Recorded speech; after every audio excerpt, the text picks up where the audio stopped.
And we will, of course, keep a close eye on the latest coming in from West Asia, but we're shifting focus for now. Pakistan is reportedly moving into full kinetic posture along its border with Afghanistan, a dangerous escalation that perhaps signals growing desperation within Pakistan's military establishment. According to reports in Pakistani media, security sources in Islamabad have warned that any future strikes from Afghan soil will invite direct hits inside Afghanistan.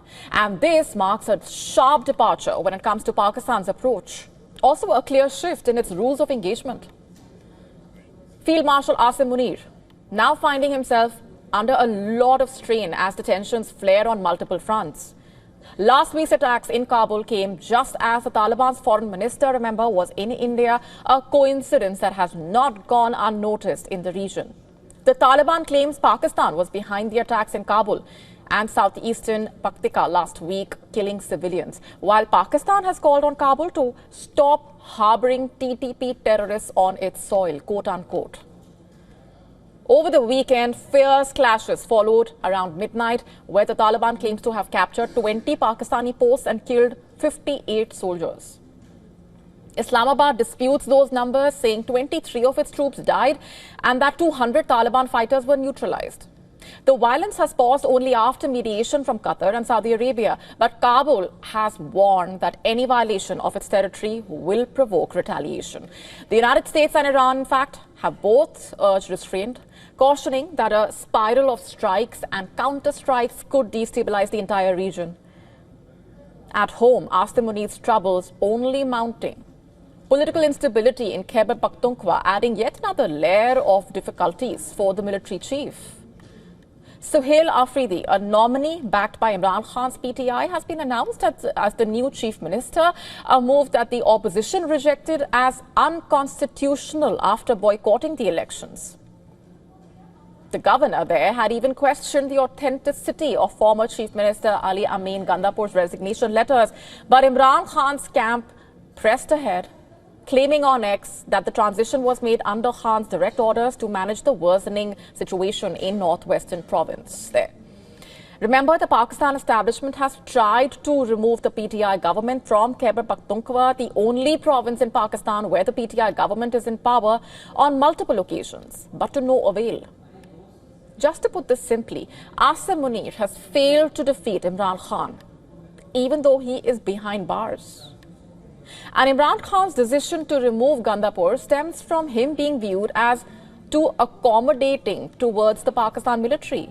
And the appointment of Suhail Afridi, a young lawmaker from the tribal district of Khyber, as his replacement is hence both symbolic and also strategic. Pakistan today is standing at a crucial crossroads where its military ruler, Field Marshal Asim Munir, appears to have chosen the oldest and deadliest game in the country's playbook, the politics of division. With his legitimacy increasingly fragile at home, Munir seems to have turned inward, weaponizing ethnicity and regional identity to try and sustain control. Pakistan's streets also simmering with tension. A massive pro-Palestine march organized by the Tehreek-e-Labbaik Pakistan turned violent in Muridke, around 35 kilometers from Lahore. Clashes between the demonstrators and the police left at least 5 people dead, including a police officer.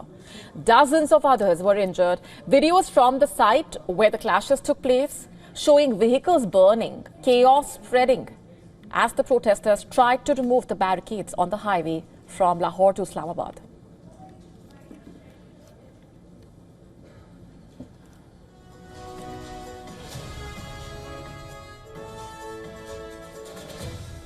In fact, TLP's leader Saad Rizvi was reportedly among the injured, and his whereabouts remain unclear.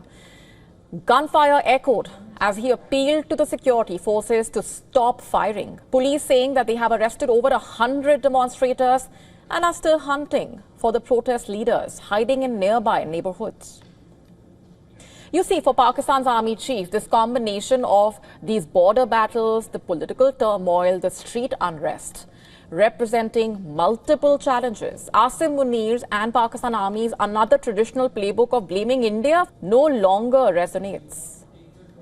because India has simply grown too powerful to be used as a convenient distraction. In short, Pakistan's establishment is facing pressure from just about every direction, and this time there is no easy escape route.